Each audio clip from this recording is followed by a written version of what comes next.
خب به اتاق شروع به هم ریختن خیلی خوش اومدید.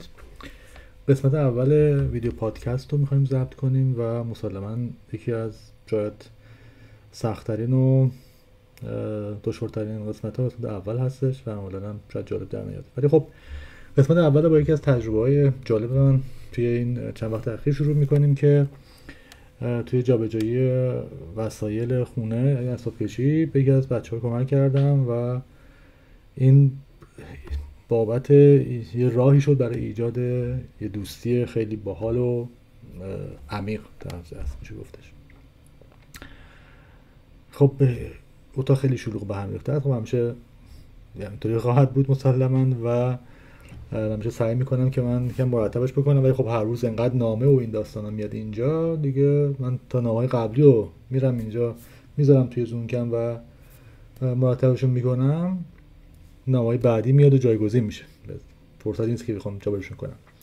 خب بریم سراغ اصل داستان از چه قرار بودش. سعی می‌کنم حالا این قسمت رو نیم ساعته جمع و جورش کنیم با هم دیگه و یه نتیجه حالا خوب بگیریم ازش، شاید نتیجه نگیریم از صحبت امروز. خدمتتون عرض کنم که کمک کردن خیلی خوبه، من موافقم باهاش که آدم بتونه به هم نهان خودش، بستگی فرق نمی‌کنه که کجایی هستش این شخص، یه نیاز به کمک داره، کمک بکنه و کارش بتونه انجام بده و به اون مرحله از توانایی برسه شخص که بدون هیچ چشم داشتی، بدون هیچ مثلا توقعی کمکی رو شخصی انجام بده. حالا شما اگه دوست داشتین نظراتتون برام بفرستید یا که بنویسید زیر نظرات، ببینید آیا با صحبتایی که من میکنم موافق هستید یا که نظر دیگه‌ای دارید و دوست دارید در موردش بیشتر صحبت کنیم. خب داشتم در کمک کردن میگفتم. ما چند وقت پیش تو نوام سفر بودیم. توی سفر شب نشسته بودیم تو ماشین، منتظر بودیم که ورودی سالن کنسرت باز باشه بریم توی مراسم، که توی گروه تلگرامی همسرم چک کردش و دید که یک از بچه‌ها آگهی گذاشته که این پیغام گذاشته که برای جابجایی وسایلش نیاز به کمک داره. خب شده پرسید که آره تو میتونی بری؟ گفتم که آره. کجاست؟ گفت مثلا یکی از مثلا اسم دگنزدورف رو گفت که من فکر کردم، گفتم مثلا یکی از روستاهای اطراف نورنبرگ هستش و زمانی نمیبره، شاید نیم ساعت بیشتر فاصله نداشته باشه. گفتم خب که قبول کن صحبت کنید. بعد شده پیام داد و این تیکش هم جالبه، دقیقا خیلی دیدیم که دوستمون که نیاز به کمک داشت یه 7-8 ساعتی جواب نداد. بعد از 7-8 ساعت جواب داد که آره مثلا شما هزینه‌ای میخواید بگیرید؟ نمیگفتم که نه هزینه‌ای نداره، ما به همه کمک میکنیم، برای شما مثل بقیه. من فکر کردم دانشجوه دوستمون که پیام گذاشته بود. بعد که دیگه صحبت کردیم و دیگه قرار مدارا رو گذاشتیم، روزی که من خواستم برم صبح شایداش گفتش که آیا چک کردی مثلا چقدر فاصله از کدوم مسیر میخوای بری؟ گفتم نه بیا دقیقا چک کنیم با هم دیگه. گفتم بزن توی گوشیت توی مپت ببین چقدر فاصله است، از چه مسیر بریم راحت تره. بعد گفت واو شهریار. گفتم چی شده؟ گفتش که تقریبا 2.5 ساعت فاصله داره تا نورنبرگ، سمت رگنسبورگ هستش این شهری که میخوای بری. گفتم چی 2.5 ساعت؟ گفتش که آره میخوای بگم که نمیتونی بری، 2.5 ساعت سخته، شبم هست، شبم میخوای بری تو تا برگردی میشه نصف شب، با صبح میخوای بری سر کار، این داستانا، از سفرم تازه برگشتی. گفتم که نه دیگه وقتی قول دادیم دیگه حرف و مردش. نه ببخشید حرف و مردش دقیقاً، ولی خب مرد و حرفش. بعد دیگه از اونجایی که گفتیم که حرف و مردش، حرف ما یکی و میریم. ولی خب بهش پیام دادم که گفتم آره مثلا ساره جان که دوست عزیز مام حالا هستش، آره من فقط یه بار میتونم بیام، یه هر چی داری که مثلا میشه توی ماشین گذاشت همه رو توی مثلا پک کن که بتونی فقط با یک بار رفتن بریم و برگردیم دیگه، اصلا نه دوبار نمیتونم بیام. بعد دیگه قرار گذاشتیم و رفتیم اونجا و بعد وسایل صالح رو از بالا آوردیم پایین، گذاشتیم تو ماشین دیگه، تا جایی که تو ماشین میشد پر کردیم دیگه، صندوق عقب، صندلی عقب، جلو، زیر پاها، هر جایی که امکان داشت. کلا شده این ماشین مثل ماشینایی که توی سمت بانه یا سمت اون سمتا جنس میارن توی مرکز ایران، شبیه اونا شدیم که اصلا جنس قاچاق داشتیم میآوردیم، انگار پر کردیم، ماشین پر شده بود. بعد آقا سرتون درد نیارم، 2 ساعت و نیم ما صحبت کردیم تو مسیر رفت، 2 ساعت و نیم برگشت و خب من اول فکر می‌کردم یه دانشجو هستش، بعد فهمیدم که نه، کاری اومده، پزشک هستش. بعد منم چون پدر مادرم تو ایران تنها زندگی میکنن، چند وقت بود که گفته بودم که ببرنشون دکتر، برن دکتر ویزیت بشن، ولی خب گفتن که نمیشه و سخته و وقت گرفته بودن، کنسل شده بود، هوا نامناسب بود، وسیله نبود که برن و داستان هایی که همیشه وجود داره. شاید 1 سالی بود که نتونسته بودن ویزیت بشن. بعد به حسب اتفاق اون شب من به صالح عزیز گفتم که آره داستان اینطوریه، من دنبال پزشک میگردم توی شهر مشهد که بتونه بره خونه پدر مادرم و پدر مادرم ویزیت کنه که اگر که نیاز هست آزمایش انجام بدن یا که دارویی عوض بکنن، این کارشون انجام بدن، چون نتونستن تا الان برن ویزیت بشن. و به حسب اتفاق صالح باز دوستی داشت توی مشهد، اون دوستش یه پزشکی رو لطف کرده بود پیدا کرده بود و این ویزیت انجام شد، چیزی که من 1 سال دقیقاً درگیرش بودم که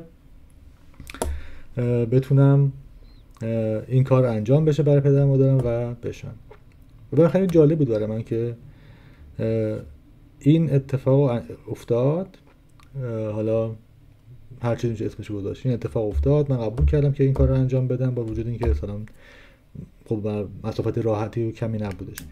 بعد ولی خب از اون طرف یک مسئله که خودم داشتم و خیلی وقت بود ذهنمو درگیر کرده بود، تا قسمتی حل شدش و استارتش خورده شد که حالا یک سری موضوعات رو متوجه شدیم و تونستیم حداقل یه سری تغییرات رو بدیم. این خیلی برای من جالب بودش این داستان که این تجربه رو داشتم.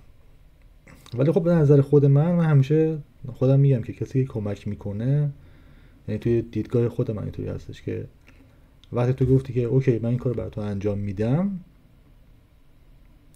از خواسته درونی خودت بوده، یعنی خود من خواستم که این کار رو انجام بدم. در نتیجه اگه که اون شخص تشکر کرد یا نکرد، یا کاری برای تو انجام داد یا نداد، یا قدردانی کرد یا نکرد، این اصلا مهم نیستش، چون که کسی من مجبور نکرده که این کمک رو بکنم، حالا هر کمکی باشه فرقی نمیکنه. و در نتیجه توقعی هم نباید داشته باشم که چون که من این کارو برای تو انجام دادم شما باید کار X و Y رو برای من انجام بدی و یا نه جواب محبت‌های من رو ندادی. محبت کردن کلا به این صورته که تو طبق خواسته درونی خودت میری این کار رو انجام میدی.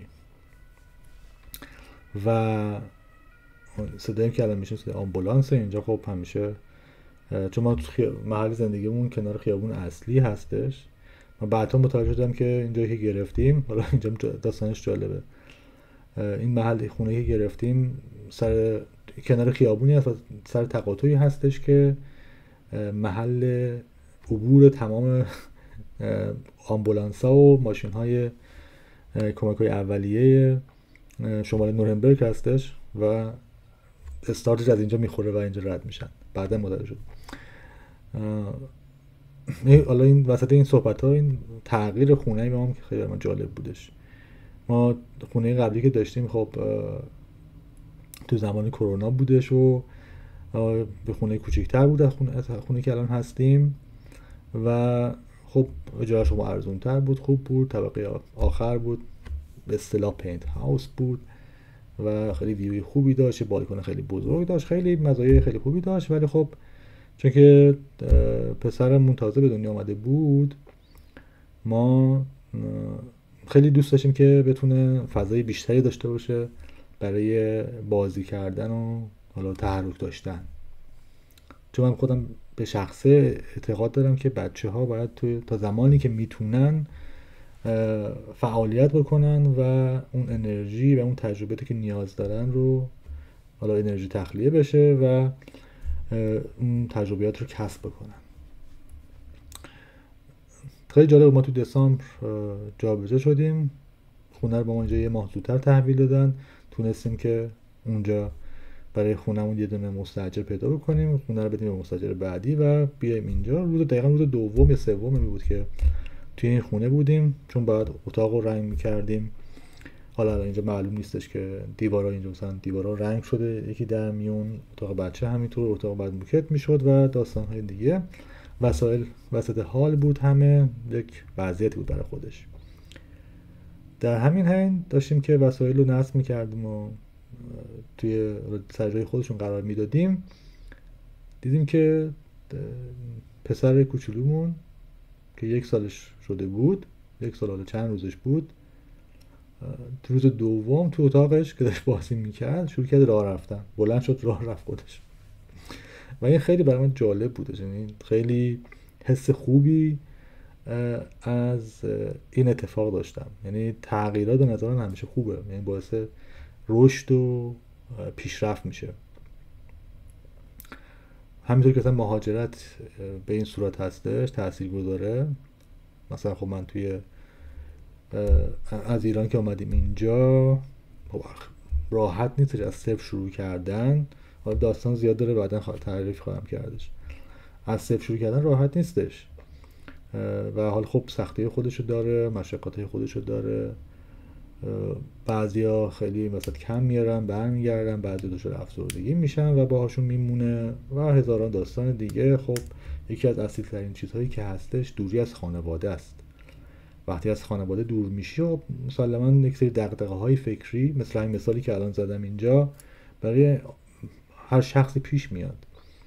به حال دسترسی ندارید شما، خیلی محدودیت ها وجود داره، چه از لحاظ تحریم ها، چه از لحاظ زمانی، چه از لحاظ مرخصی یا مالی، که جلوگیری میکنه از اینکه شما بتونی اون دغدغه فکریه رو حلش بکنی، یه جوری برطرفش بکنی. خب این با انسان میمونه دیگه، میمونه و دوچاره حالا به سری داستان‌های بعدش میشه. ولی در کل خوبه همیشه تغییرات، این که شما تصمیم میگیری مهاجرت بکنی، یک ریسکی رو انجام بدی، دربارش تحقیق میکنی، مطالعات میکنی، مشورت میکنی و اون مهاجرت رو انجام میدی، اون تغییر رو انجام میدی. دوباره باید یک سری پای اساس ها رو مجدد بسازی و به قول قدیمی ها نون بازی خودتو بخوری توی این زمینه که دوباره آینده خوب و بهتری رو برای خودت ترسیم کردی به حقیقت بپیونده. یه چیزی که الان داشتم من میدیدم توی این ویدیوها، این که من دارم صحبت میکنم چرا لبام اینقدر نزدیک به همون چسبید، انگار تکون نمیخوره لبای من، در صورتی که باید بیشتر تکون بخوره. تمرین کنم یکم توی این قضیه و این رو روش کار بکنم که بتونم بهتر کلمات رو ادا بکنم و تلفظ صحیحی داشته باشن. خب قسمت اول همیشه این داستان ها هستش تا قسمت ها ضبط بشه و به بازدید بخوره، ببینم من فیدبک ها چطوری هستش، خودم بشینم نگاه بکنم ببینم کجاها کلمات رو خوردم. چون همیشه هم دوستان که حتی نمیگن، بیشتر خانواده فامیل میگن تو حرفا رو میخوری، حرفا که خورده میشه خب یه به حال مفهوم نیست برای همه. من سعی میکنم که این مسئله رو برطرف کنم دیگه، حرفا رو نخورم، قبلش نهار خورده باشم و بتونم راحت اینا رو بیان کنم کلمات رو. بعد توی ویدیوی انگار معرفی گفتم که بعد از 5 سال، یعنی 5 سال پیش بود دقیقا که من مهاجرت کردم، 5 سال و نیم پیش بود، الان چند بیشتر شده، الان 2025یم، 2019 دقیقا 5 سال 6 سال که مهاجرت کردیم. 2019 من تصمیم گرفتم که شروع کنم به ویدیو تو یوتیوب و پادکست ضبط کردن. خب یک سری ویدیو ضبط کردم ولی خب نشد اینا رو اصلا کلا منتشر کنم، چون که تغییرات کاری زیاد داشتم. بعد کرونا اومد، لاکداون شد، به چند سالی تو خونه بودیم. بعد دور از خونه اومدیم بیرون، پسر کوچولوی نازمون اومد دیگه، درگیرات کلاس زبان بودیم و داستانهای زندگی که دیگه الان تونستم بعد از سالها این کار رو انجام بدم و شروع کنم رکورد کردن این ویدیوها و این حالا فایل های پادکست. خیلی خوشحال میشم که نظراتتون رو برام بگید، ببینید در چه موضوعاتی دوست دارید بیشتر صحبت کنیم. در مورد اخبار روز میخواید صحبت کنیم، در مورد تجربیات شخصی صحبت بکنیم، یا اینکه مثلا چطور میشه راههایی که مثلا من رفتم رو تجربه داشتم و در مثلا به اشتراک بگذارم، و اینکه چه سبک مهمونایی رو دوست داریم که دعوت بکنیم. اینا رو با هم دیگه در آینده بررسی میکنیم و یه جوری کلا ترتیب و برنامه‌ریزی میدیم که بشه برای همه مخاطبا، نه برای همه مخاطبا، برای اکثرشون در حد امکان جذاب و قابل درک و قابل وقت گذاشتن باشه. یکی از مسائل دیگه که الان خیلی توی آلمان الان برای ذهنیت همه رو درگیر کرده به خودش، اون تو انتخابات بودش. خب الان چند وقت پیش انتخابات ترامپ بودش. توی امریکا انتخابات ریاست جمهوری امریکا بود که ترامپ رای آورد در کمال ناباوری که حالا بعدا مشخص میشه که چه کلمه مناسبش، چه برنامه‌های نامناسب و نابسامانی‌ها و ناهنجاری‌هایی در دنیا به بار خواهد آورد. اینجا هم الان انتخابات بود و حزب راستگراهای افراطی و چپ افراطی تقریبا رأی آوردن در کنار حزبای مسیحی که بعدا حالا سر فرصت بشه حالا با هم دیگه یه روزی احزابی که اینجا هستن رو معرفی میکنم که دقیقا ببینیم که چه حزب‌هایی با چه گرایش‌هایی وجود داره و آیا واقعا مفید هستن یا نه. ولی خب اینا رأی آوردن، توی مجلس وارد شدن.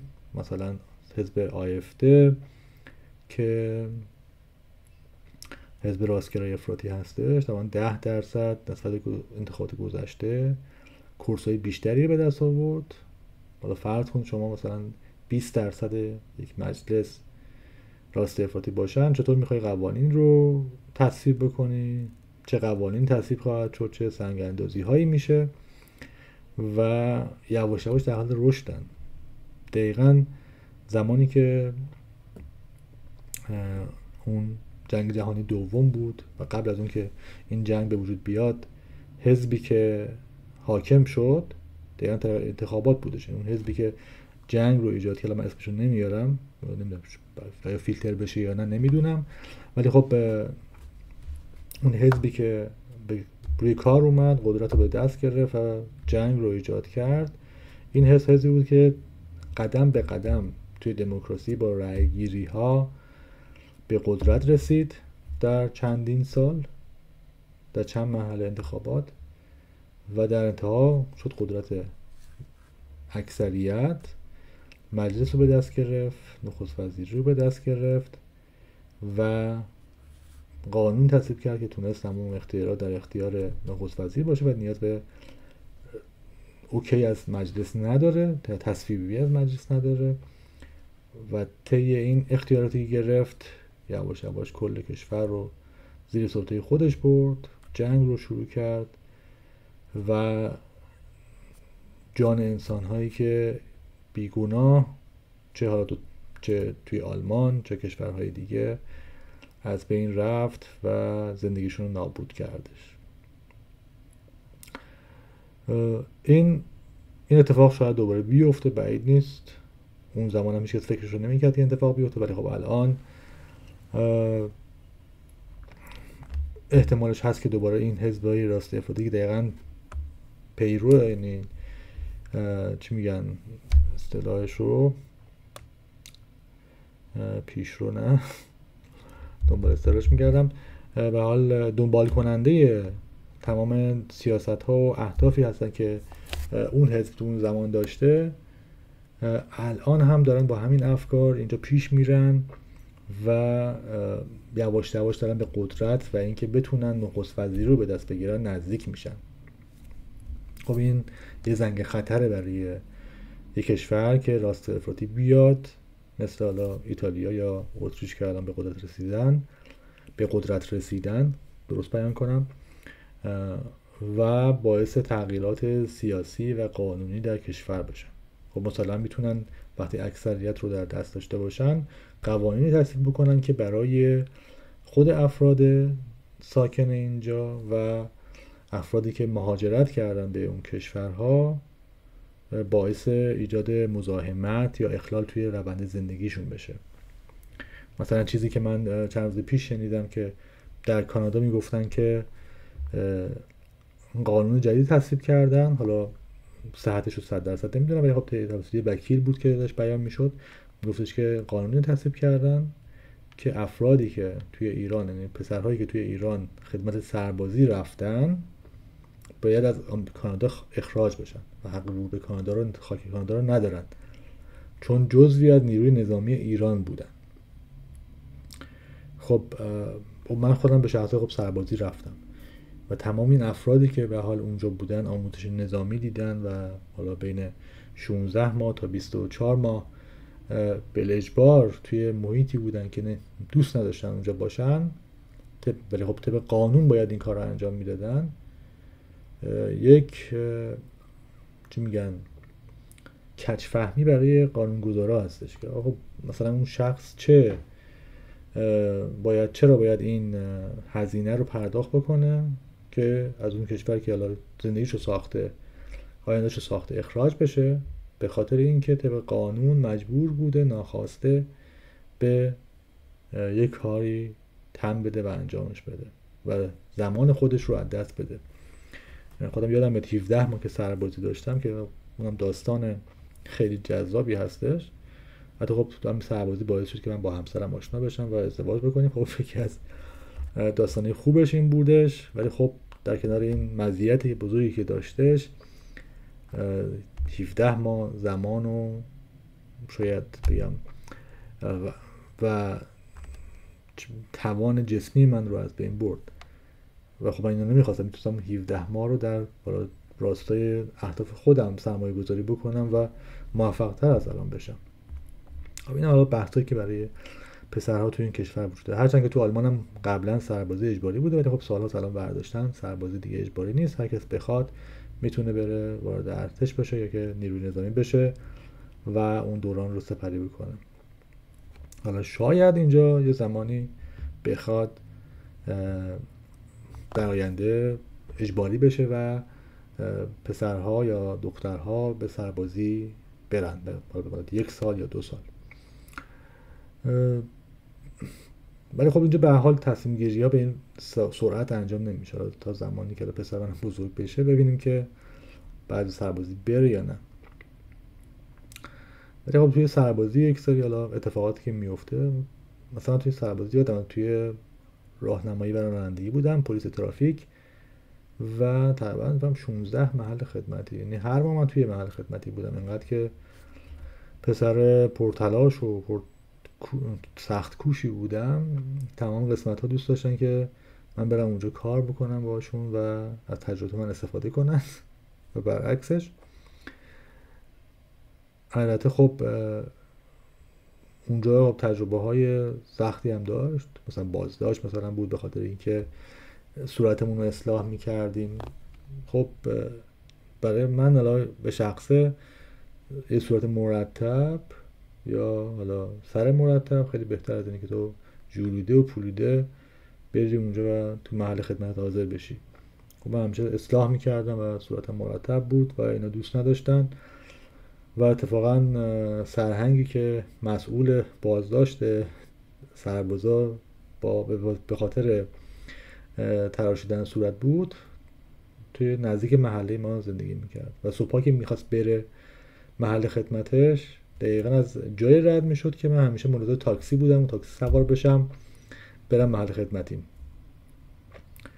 و سعی میکردم زمان بندیمو طوری انجام بدم که زودتر از اون، که بعد از اون مثلا برم توی حاشیه خیابون وایسم و تاکسی بگیرم. خب بعضی موقع نمیشد، مثلا خواب میموندی یا اینکه حالا اتفاقی میافتاد که یا اون مثلا زودتر میامد، ما با اینجا با همدیگه چش تو چش میشدیم و اینو من سوار میکردم خب بیا بریم با همدیگه یه مدت این مثلا این پاسکا باش، این ایستگاه واسطم باش، بعد موقع تموم شد ساعت کاریت خودتو به بازداشتگاه اصلی معرفی کن و به عنوان یه افسر تو بازداشت بمون به خاطر اینکه صورتت اصلاح کردی. یا یادم من اون موقع وقتی موبایل همراهم بود این ممنوع موبایل داشتم و بازداشت داشتم که دژبانای اونجا من مثلا ستاد مشترک ارتش دنبال این میگشتن که ببینن کدومی که سرباز تو خیابون داره با موبایل حرف میزنه و بازداشتش بکنن. که حالا خیلی سعی کردم ولی خود من چون بخاطر اینکه تو پلیس ترافیک بودم و ارتباط با حالا مسئولا بعد سریع انجام میشد نیاز به موبایل داشتیم و هرچی اونا میگفتن که بریم بازداشتگاه ما مقاومت میکردیم و نمیرفتیم و بعدش با مسئولمون صحبت میکردیم و این موضوع حل میشد. ولی خب اینجا نشون میده که چه خلاها و چه مشکلاتی برای افراد زیردست هستش به خاطر قوانینی که بالا دست ها بدون تفکر اینو تصویب میکنن. بعضی موقع دیده میشه مثلا یه سری قوانین تصویب میشه باعث شاید نابودی بعضی زندگی ها میشه، مثلا الان همین کانادا که تصویب کرده این قانون رو، یا که در آینده مثلا برای کسایی که مهاجرت کردن به کشورهایی مثلا آلمان یا هر کشور دیگه‌ای قوانین تصویب میشه که این افراد باز هم اگه که شهروندی اونجا رو بگیرن یک حالا بک‌گراندی براشون در نظر گرفته میشه که مشخص اینا اصلی نیستن، اینا مثلا اینجا مهاجرت کردن و بچه هاشون هم که به دنیا میاد این عنوان رو میگیرن که اینا اصلی نیستن، اینا یک پس زمینه مهاجرتی دارن و همیشه تمایز هست، یعنی تمایز و تبعیض نژادی وجود داره، همه جا آدم خوب و بد داره، آدم خوب و بد همه جا هستش. برام فکر میکنم که توی قسمت بعدی در مورد چه موضوعی صحبت بکنیم که جالب باشه.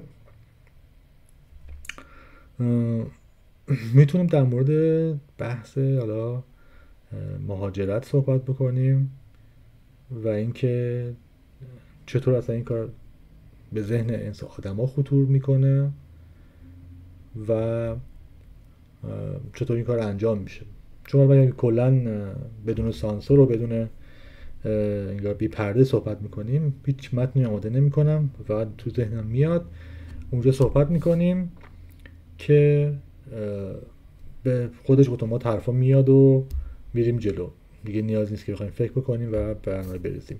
مثل الان که صحبت کردیم از کمک کردن به دوستانمون و حمایت کردن صحبت کردیم. یه دونه موضوع هم که الان به ذهنم خطور کرد، حمایت کردن، خیلی دوستم در مورد سیستم حمایت یهودی ها صحبت بکنم و این خانواده روتشیلد و خانواده شبیه اون که بیشتر باشون آشنا بشیم و ببینیم که چرا اینقدر اینا موفق تر شدن نسبت به قبل و اکثر شرکت های بزرگ و بانک های بزرگ دنیا متعلق به این هاست و چطور دارن دنیا رو مثلا روی اتفاقات تو دنیا تاثیرگذار هستن. حالا کنترل کردن براش خیلی شاید کلمه جالبی نباشه، ولی چطور تاثیرگذار هستن روی اتفاقات توی دنیا، روی تصمیماتی که گرفته میشه توی انتخابات ها، توی کشورها و دولت ها. در موردش صحبت بکنیم. مطالب خیلی زیادی وجود داره توی این زمینه، ولی خب حالا سعی میکنیم که با هم دیگه اونجا بتونیم سرچ بزنیم سریع و اطلاعات رو به دست بیاریم. این دوتا موضوعی هست که توی قسمت بعدی در مورد صحبت میکنیم. ممنونم که حمایت میکنید و این پادکست رو گوش میکنین. خیلی هم خوشحال میشم که این نظری دارید به ما بگید، به من بگید. و خیلی ممنونم که وقت گذاشتید و گوش کردید. 30 دقیقه تموم شد و تا پادکست بعدی فعلا خدا نگهدار.